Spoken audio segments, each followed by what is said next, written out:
Düşünək, görək Allah necə olur ki, gələcəyi və keçmişi və eyni zamanda indiki zamanı bilir. Yenə də qayıdırıq, dönüş edirik kvant fizikasına.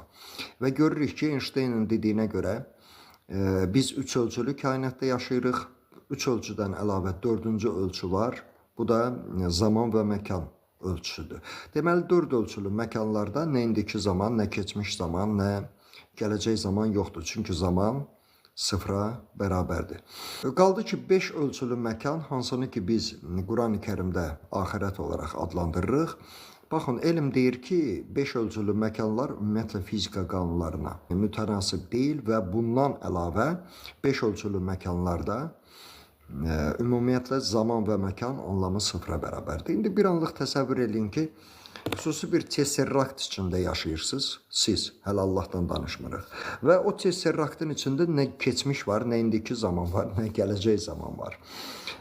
O zaman anlamı sizin üçün eyni bir müstəvi üzərində olmuş olur. Sanki ovcunuzun içindədir. Gələcək də, keçmiş də, indiki zamanda. Məsələn, biz yaşadığımız 3 ölçülü kainatda biz gələcəyə səyahət edə bilmirik, gələcəyi bilə bilmirik. Nə üçün? Çünki gələcək hələ gəlib çatmayıb. Amma 4 və 5 ölçülü məkanlar mövcud olan bir yerdə, Quran-ı Kərimdə buna bərzəx və axirət deyilir və bununla dair kifayət qədər faktlarımız var. Kimə maraqlıdırsa elmi izahlarını da geniş şəkildə verə bilərik. İndiki zaman, keçmiş zaman və gələcək zaman eyni müstəvidə olduğu üçün də siz artıq gələcəyi və keçmişi eyni müstəvidə görə bilirsiniz.